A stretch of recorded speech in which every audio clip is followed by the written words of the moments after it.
What is going on here? Once again, men are seen coming out of sewers in New York.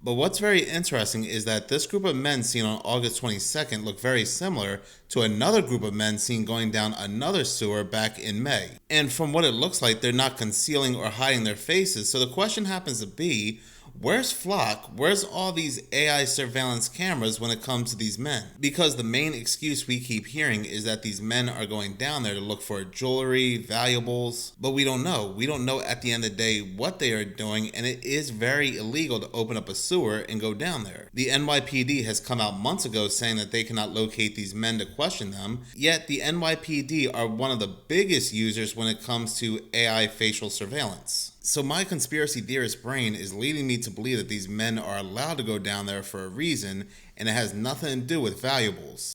I value my privacy. My family values their privacy. My employees value their privacy. But what we're talking about is safety as well. And so I think when people talk about just one of these, privacy or safety, they're prioritizing the wrong thing. And what we have to prioritize as a country is compromise. How do we have our safety, and how do we balance privacy? And so when I think about legislation that calls for an outright ban, that's like banning vehicles. That would never have made sense. Instead, what we did is we introduced laws against drunk driving. We introduced laws around seatbelts, laws around airbags. Whenever they want to take away our freedoms, it's always about for our safety. And this technology extends far beyond license plate readers at this point. Flock Safety is putting up cameras in parks, on trails, and playgrounds.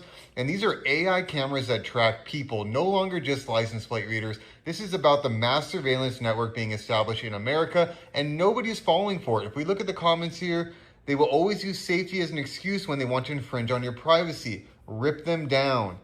Never give up liberty for the sake of safety. Benjamin Franklin said, those who give up liberty for safety deserve neither. So everyone agrees that this is the wrong move. We do not want to give up our privacy for the sake of safety is what we did with COVID, and it was a wrong move. That video was by Wall Street Apes, and the thing is, Flock's getting all the heat, which they should, but it's not just Flock. There are so many AI surveillance companies out there, also including Axon. It is just one big AI surveillance state, like Larry Ellison said, to make sure we're on our best behavior. And yet when Flock or these AI surveillance cameras should be doing what they're made to do, like identifying these individuals right here, there is absolutely no word from them. So some sort of false flag inside job is probably in the works, something we have seen off of The Dark Knight Rises when they planted all those bombs underground. This is the meat y'all be buying?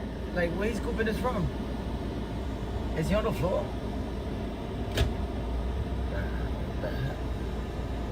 Yeah. Where's he scooping that up from? Oh, nah. And that's getting cooked in this heat. Oh my God.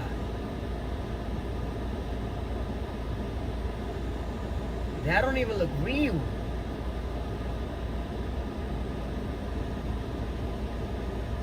Oh, yeah, ain't for sure selling that. Ain't for sure selling that, blood. Hold on. Hell no.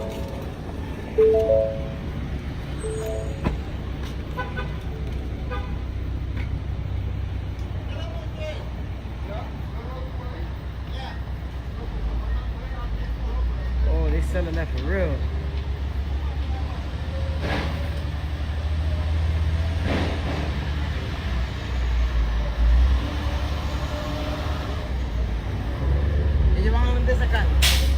Gente, ¿usted quiere la dirección?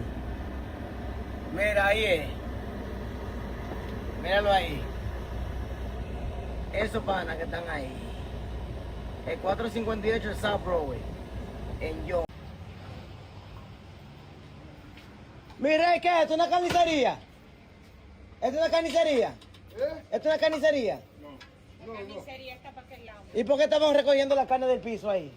¿Cómo recogiendo? Poniendo la carne del piso en un carro, en un carrito. Why? Una carne molida de un camión. De piso de allá en la esquina. Oh, ok. Él no sabe, mi gente. Él no sabe.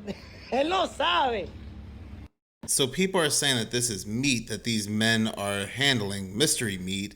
And one person said it was plaster, but I'm familiar with plaster. That's not plaster. But here's the thing. The building they took whatever that was into, 458 South Broadway in Yonkers, is actually a European meat center. It is a meat processor. A baby is dead after being left in a 115-degree car by a doctor who is also her grandmother.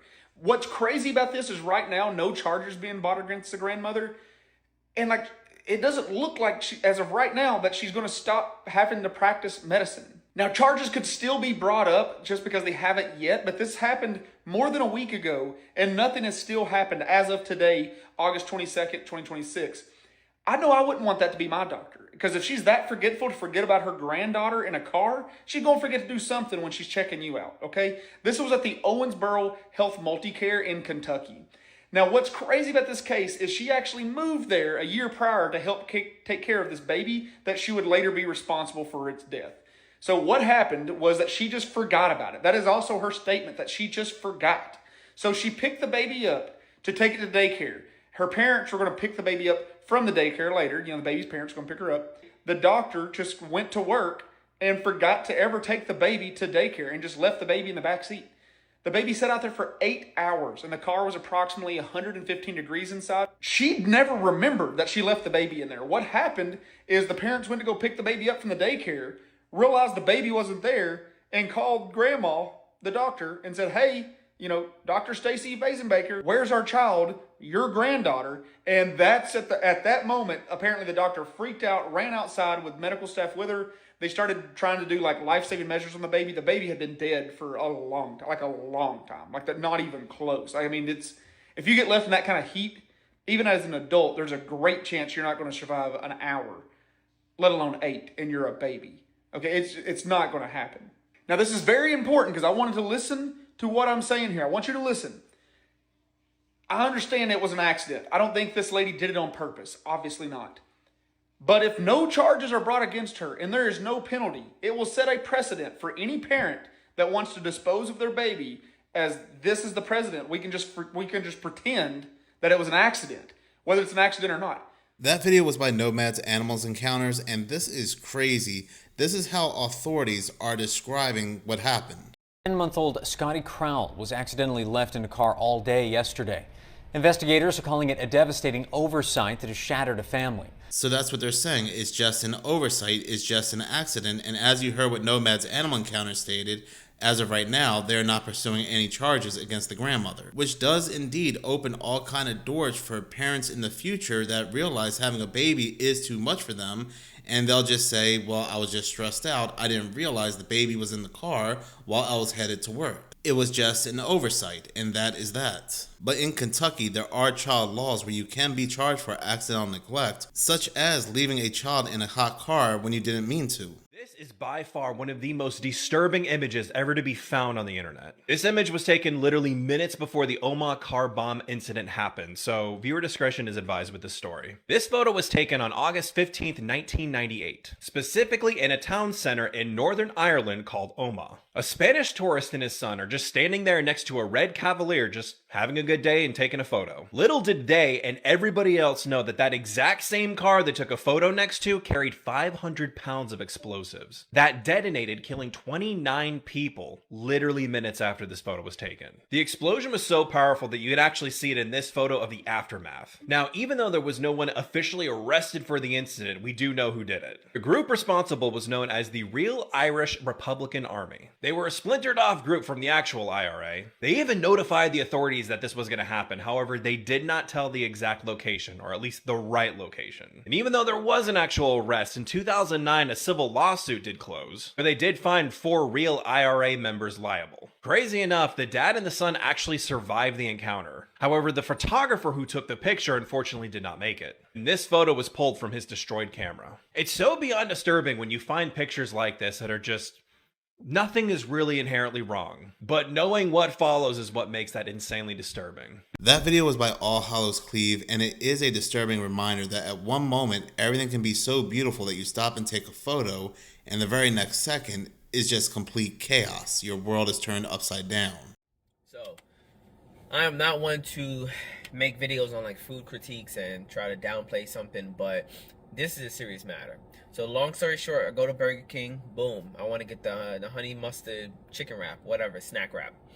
When he gives me the bag is super heavy. I'm like, hey, I think this is like the wrong sandwich, or looks like you gave me 2 sandwiches.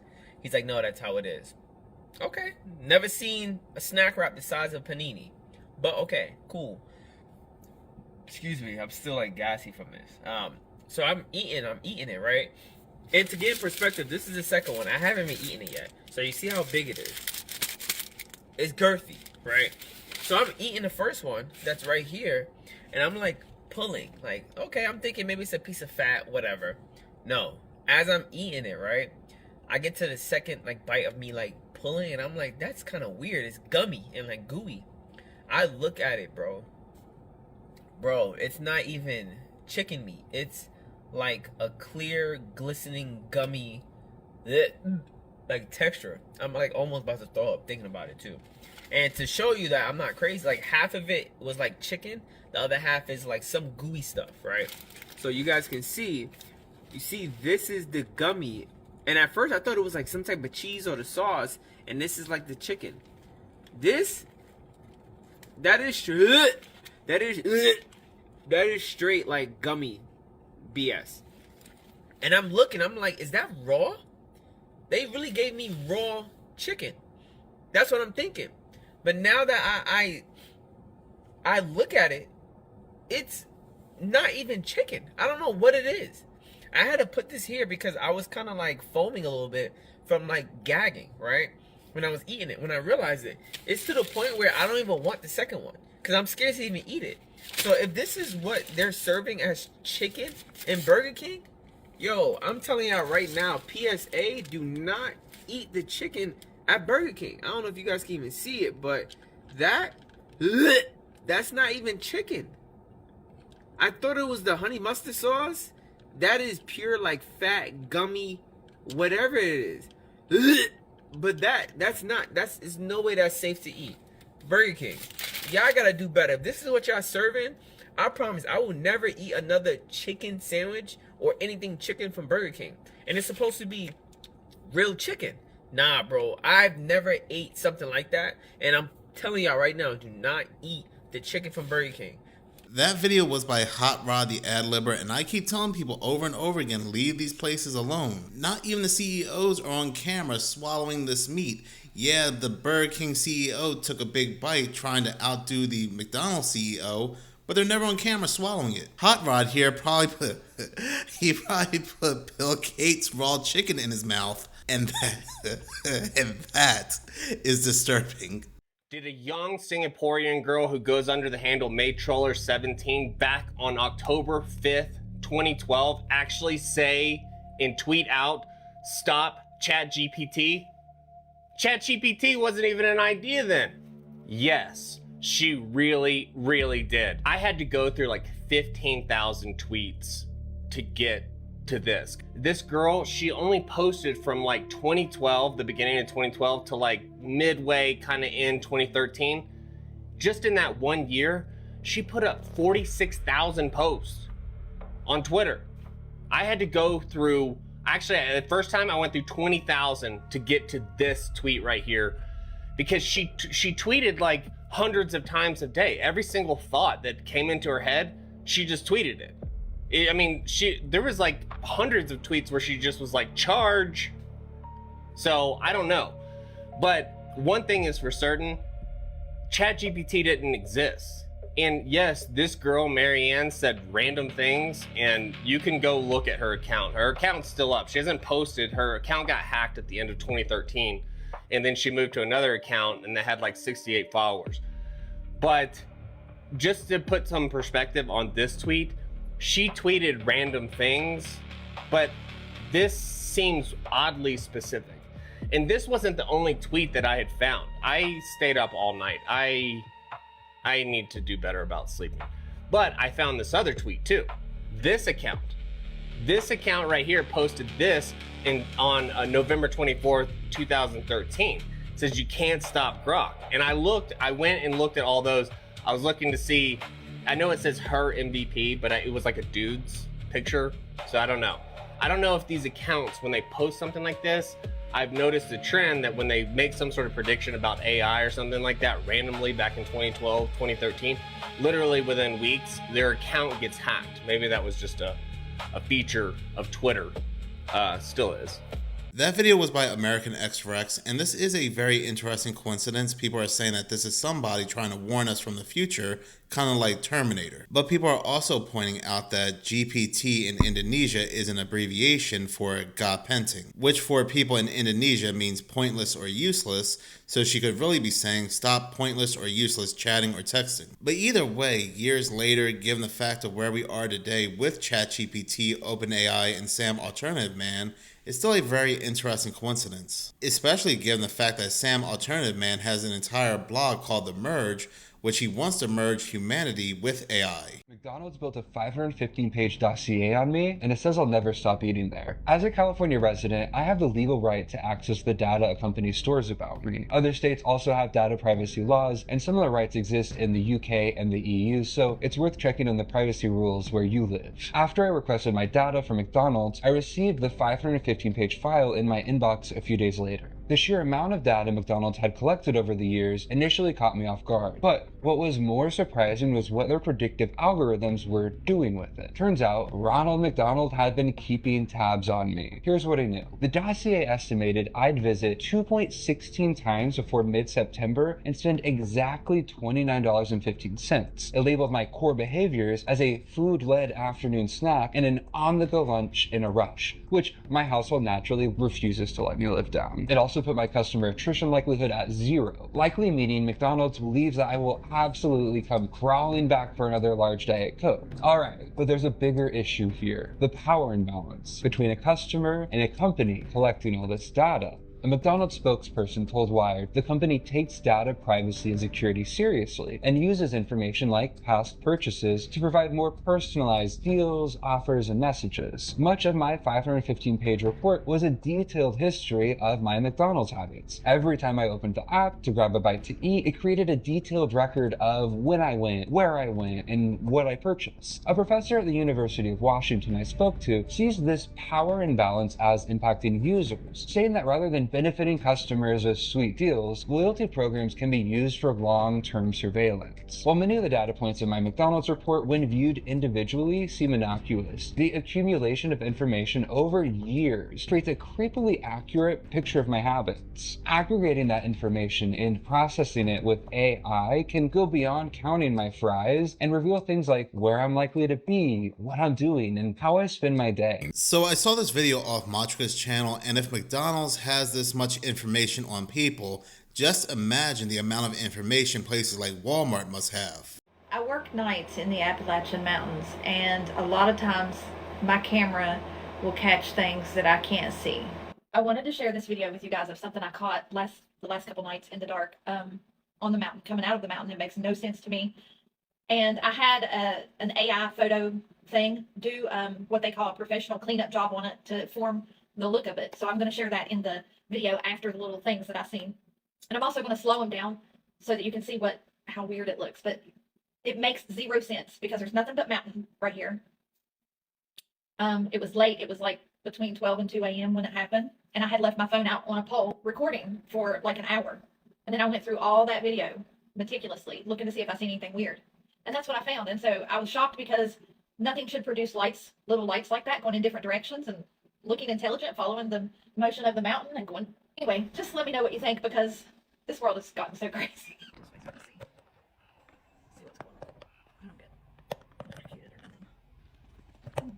That's not the sky. That's the sky. That's probably decent. Let's see. I got that area right there. That's pretty good. Okay, I got trucks, so I have to have my hard hat on and hurry up. But all right, as I'm editing the video, do you see the whoop? that went, as soon as I said, that's good right there, that's the sky, I wasn't looking at my camera. I had it backwards. I was using the backwards camera on the back because I always heard it was better. And it was on a metal pole. And so I was just trying to adjust it where I thought you could see some mountain back behind me because that's where I always see stuff over there that looks weird. And so I didn't even notice that little first whoop. Well, I didn't notice any of them until I brought the video in and went through it. But it's just crazy that it whooped while I was still there. Anyway, just keep watching. And I'm probably just going to write on the video instead of talking in between each one. Let me know what you think.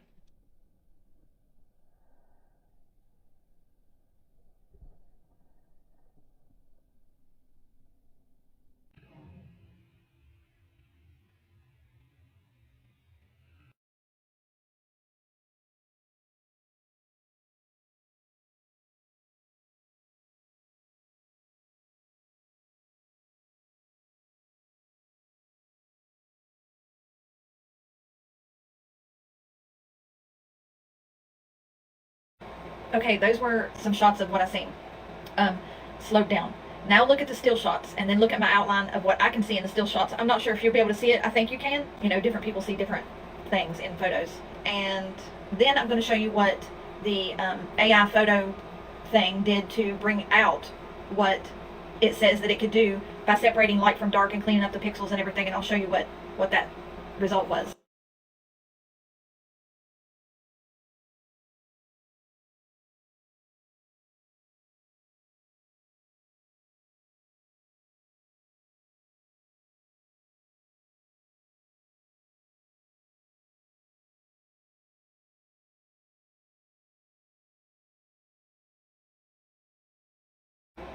Okay, so that was everything for that particular little capture of video I did that night. I'm always seeing stuff here in the Appalachian Mountains. I work night shift 6 p.m. to 6 a.m. and there's some strange stuff around here in these mountains.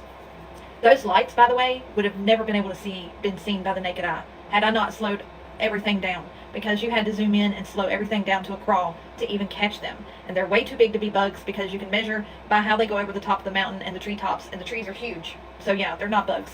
And they're going incredibly fast. That's not normal. I see bugs in the cameras all the time on the CCTVs and stuff. I know the difference. I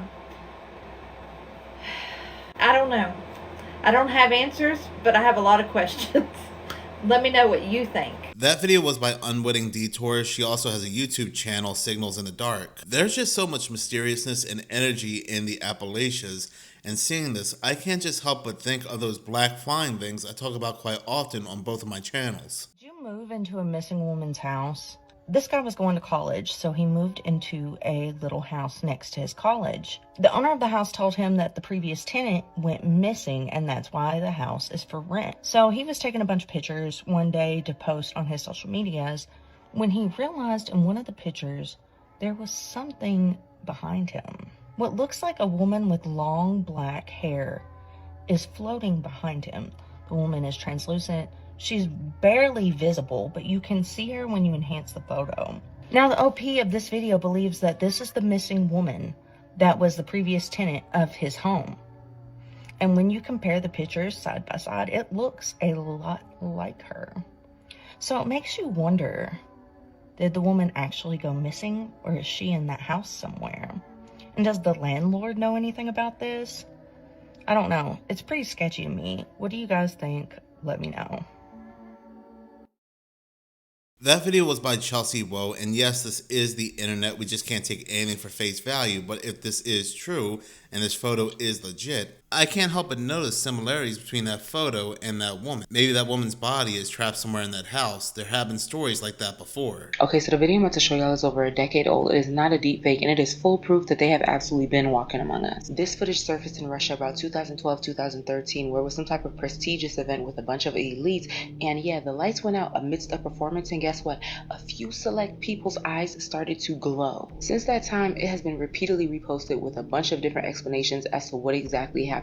But do y'all know that humans' eyes are not supposed to glow in the dark? So what exactly do y'all think that is? Mind you, this was long before today's era of AI generated videos and deepfakes. This is absolutely real. It's just that people don't know exactly what it is, and there's never been a full explanation that's come out. Now let's fast forward to 2026, where you have China giving guidance because they're setting up new protocols letting their citizens know, hey, if any kind of extraterrestrials were to reach out to you and contact you, don't respond independently, contact us. I for sure thought that was going to be AI, but no.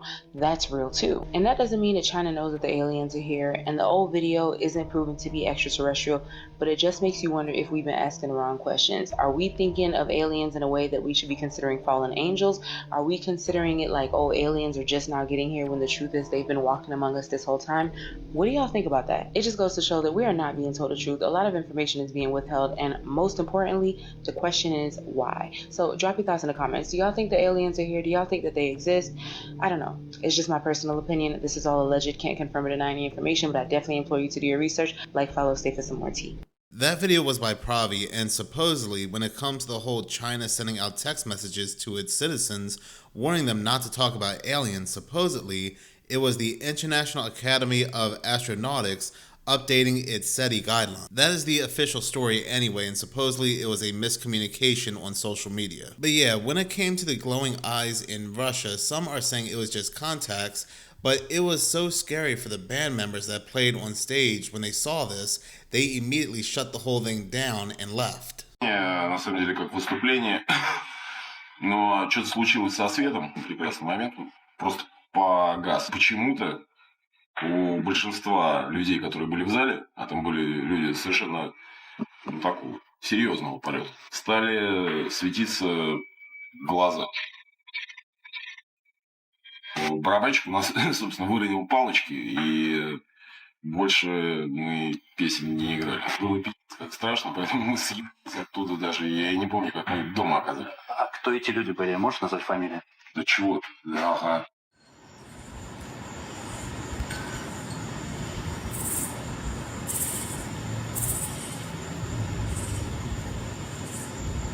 Holy sh**. What the f***?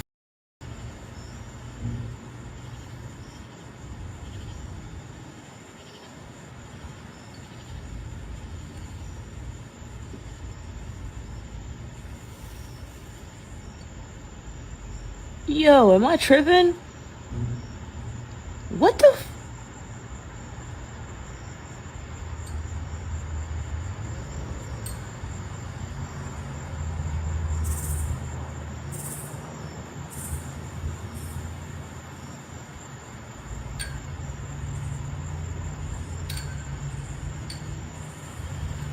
Nah, I'm going crazy.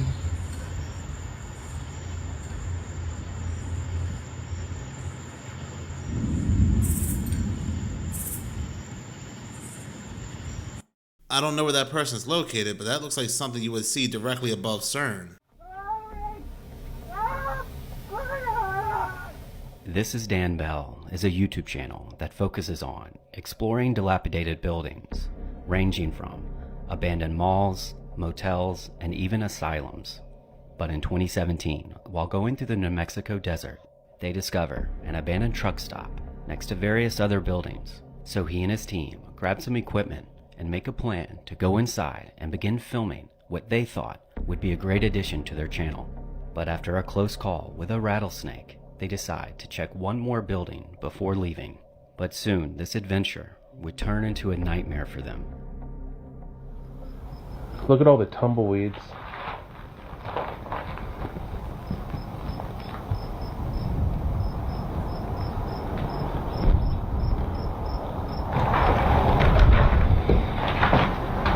There's wood floors.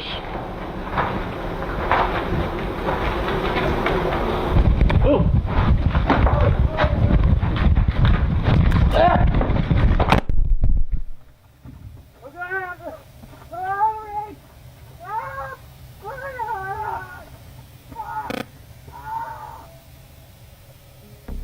You see, walking into this building, they actually stumbled into the territory of the Africanized honeybee, otherwise known as the killer bee. And these bees are home to New Mexico and extremely dangerous, mostly due to just how aggressive they are. And Dan goes on to explain how he was stung in the head over 30 times, until thankfully they were able to get away.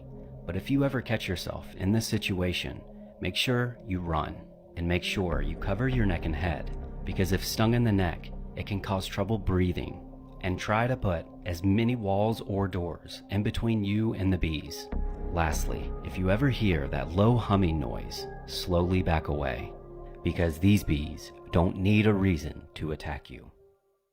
That is terrifying, and the thing about Africanized honeybees as well, not only are they far more aggressive than even your regular wasp, but they attack in very large numbers. He is lucky he walked out there with his life.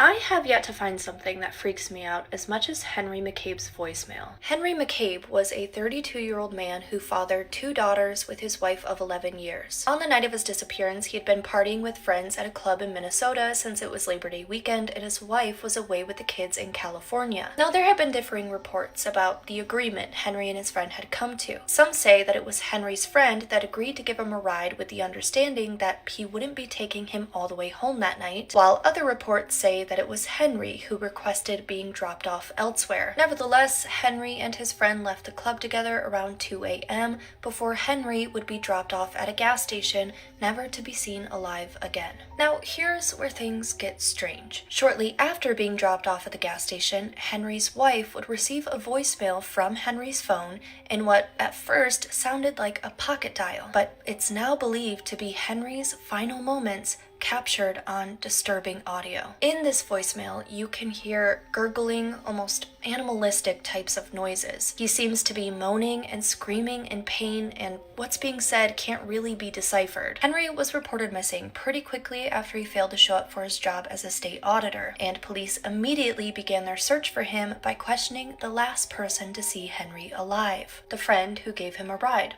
William Kennedy. When questioned, William gave police a location of the gas station where he had dropped Henry off. William also had Henry's car keys, while another friend had Henry's wallet. William claimed that Henry had left the car keys in the cup holder of his vehicle and that he'd only noticed after Henry's disappearance. So investigators began their search for Henry around the location that William gave them, but CCTV footage shows that Henry was never there. His last known whereabouts instead were discovered to be at a different gas station, even further away from his home in the opposite direction. Surveillance footage from this gas station would confirm that Henry's friend William had dropped him off here just after 2 a.m. before driving away. But that was the last that was known of what happened to Henry McCabe, until nearly 2 months later. Kayakers on Lake Rush in New Brighton came across something floating in the water, and it was later confirmed to be the body of Henry McCabe, located about 6 miles away from the gas station he was last seen. Surprisingly, the autopsy would determine no signs of foul play on Henry's body, no signs of trauma, and no defensive wounds. Toxicology report would show that he did have alcohol in his system, as suspected, so his cause of death would be listed as probable drowning, while the manner of his death is still listed as undetermined. When he was found, he still had possession of all of his personal belongings, including his gold wedding band, cash in the back of his pocket, and even more bizarre, his cell phone. His cell phone, though, was found in the right pocket of his pants, while the battery for his cell phone was found in the left pocket. Another interesting development in the case is that while Henry was still missing, police received an anonymous letter that stated the following: Henry McCabe, his body next to water, partially buried. Need search dog to find. Witness who saw burial scared. Female, young. A confidential informant would also speak to police, saying that Henry met foul play at the hands of his own friends because of his political affiliations back in his native country of Liberia. But it doesn't seem like the informant elaborated on this theory. And despite all of this information, the case remains a mystery, and what happened to Henry McCabe has never been solved. That video was by Oddities on Elm Street, and even though Henry McCabe's story is an older one, goes all the way back to 2015, it'll never not freak me out anytime I hear somebody talk about it. The official explanation is that he just drowned, but there are just so many bizarre and weird things about this story, such as in the voicemail, he says stop it, and it was confirmed there was also like animal growling in the background. Yet to this day, it was just an accident, and also his friend who he went to the club with, his story also had a lot of holes.